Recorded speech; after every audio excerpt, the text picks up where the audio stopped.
Yep, I'm ready. Christine here would like to have you all believe that the media is having a negative effect on the youth of America, but this is not the case. If anything, the media is having more of a positive effect on American kids these days. Yes, I will admit that there's a possibility of the media negatively affecting children, but this only applies to a very small number of people. In the article, The Effects of Media Violence on Children, written by the National Clearinghouse on Family Violence, a study was done which showed that the positive effects of the media easily outweigh the negative effects of exposure to media violence, such as with video games, which are supposedly linked to causing kids to act out and be more aggressive.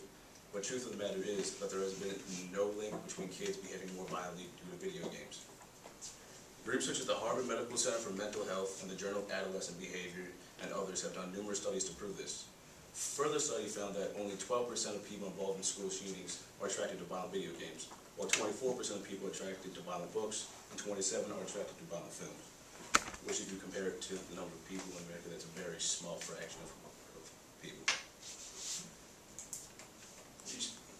Research also done by the Harvard School Center went around to about 1,200 different middle schools and found that only 12% of people were sexually influenced by video games and films. Most of us in the classroom who play video games have experienced that one level, that one game that you can't get past, you know. And you sit there frustrated for like hours and hours on end because you have to figure it out.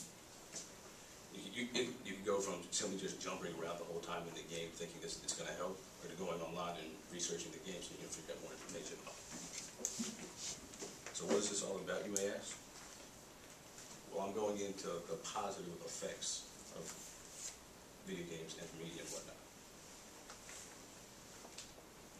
My story is to explain to you that things such as like video games help kids to start thinking more logically. Because you actually have to start thinking out a plan and going through certain actions to figure out how it can work. Which then you could also, in real life, in other situations, you start to want to think more logically too, because you want to figure it out. And then concerning movies, I feel like kids our age in this group, I suppose, are smart enough to realize the difference between what's real and not real. I mean, like, I don't know, if you're in like a sci-fi movie and they've got like some kind of ray gun on the side of their hand, I'm pretty sure a kid's not going to go out to a store and try to find a ray gun to shoot somebody with.